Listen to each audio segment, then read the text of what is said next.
വാർത്ത തെക്കൻ പോരിൽ കൈ കൊടുത്ത് നെയ്യാറ്റിൻകര, കോട്ട കാത്ത് പാറശാല തിരുവനന്തപുരം. കേരളം ഉറ്റുനോക്കിയ തീപാറുന്ന നിയമസഭാ പോരാട്ടത്തിനൊടുവിൽ ജില്ലയുടെ തെക്കേയറ്റത്ത് രാഷ്ട്രീയ മനസ്സ് മാറിമറിഞ്ഞു.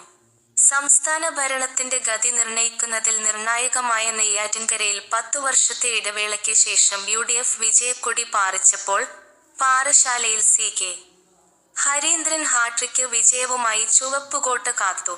ഇഞ്ചോടിഞ്ച് പോരാട്ടം നടന്ന ഇത്തവണത്തെ നിയമസഭാ തിരഞ്ഞെടുപ്പിൽ പ്രവചനാതീതമായ വോട്ടിംഗ് ശൈലിയാണ് അതിർത്തി മണ്ഡലങ്ങളിൽ പ്രകടമായത്. നെയ്യാറ്റിൻകരയിൽ ശക്തമായ തിരിച്ചുവരവ് നിയമസഭയിൽ ഇടതുപക്ഷത്തിന് വലിയ വെല്ലുവിളി ഉയർത്തിക്കൊണ്ടാണ് ശക്തൻ നെയ്യാറ്റിൻകരയെ വീണ്ടും വലതുപക്ഷത്തേക്ക് ആനയിച്ചത്.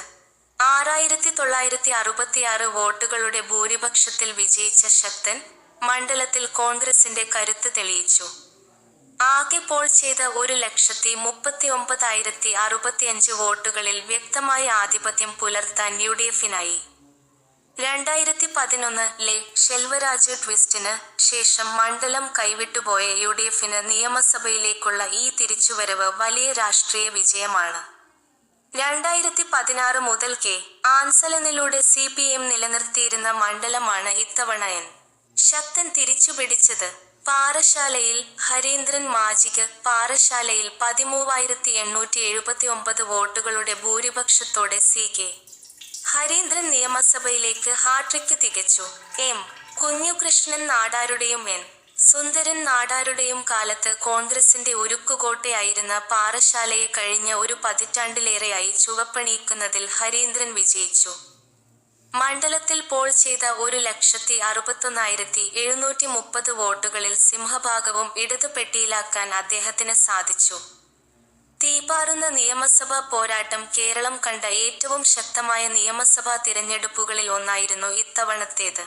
ഭരണത്തുടർച്ചയ്ക്കായുള്ള LDFന്റെ പോരാട്ടവും അധികാരം പിടിച്ചെടുക്കാനുള്ള UDFന്റെ തന്ത്രങ്ങളും നെയ്യാറ്റിൻകരയിലും പാറശാലയിലും നേർക്കുനേർ ഏറ്റുമുട്ടി. ഓരോ വോട്ടിനും വേണ്ടിയുള്ള ശക്തമായ പോരാട്ടമാണ് ഈ മണ്ഡലങ്ങളിൽ നടന്നത്. BJPയുടെ വോട്ട് വർധനവ് വരും കാലങ്ങളിൽ ഇരു മുന്നണികൾക്കും വലിയ വെല്ലുവിളിയാകുമെന്ന സൂചനയും ഈ നിയമസഭാ ഫലം നൽകുന്നുണ്ട്.